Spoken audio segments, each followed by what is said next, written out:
એક લોક માન્યતા એવી છે કે સીતાફળ ખાધા પછી તાવ આવે. આ સીતાફળનું વૃક્ષ છે એ આમ વેસ્ટ ઇન્ડિઝનું વતની ગણાય છે, પણ અત્યારે ઇન્ડિયામાં બહુ સર્વત્ર આ સીતાફળ થાય છે. સીતાફળને ઇંગ્લિશની અંદર ક્લસ્ટર્ડ એપલ કહેવામાં આવે છે. આ એનું ફ્રૂટ છે. સીતાફળ બહુ જ મીઠું હોય છે. એક લોક માન્યતા એવી છે કે સીતાફળ ખાધા પછી તાવ આવે. એ તદ્દન ખોટી છે. આયુર્વેદ પ્રમાણે એવું કશું છે નહીં કે સીતાફળ ખાવાથી તાવ આવે. યસ, આપણે ધ્યાન એટલું રાખવાનું છે કે જો આ ફ્રૂટ છે તો એની આંખો ખુલી જાય પછી જ એને લેવાનું છે અને જાતે પાકવા દેવાનું છે. પરાણે કેમિકલથી કે ઇથિલિનથી જો આને પકાવવામાં આવે તો તાવ આવી શકે, એવું બની શકે.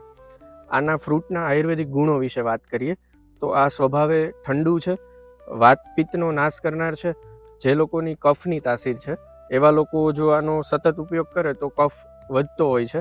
એસિડિટીની કે પિત્તની ગરમ તાસીર છે એવા લોકો માટે સીતાફળ રેગ્યુલરલી ખાય તો પણ ખૂબ જ સારો ફાયદો આપતું હોય છે. સ્વસ્થ રહો, આયુર્વેદમય રહો.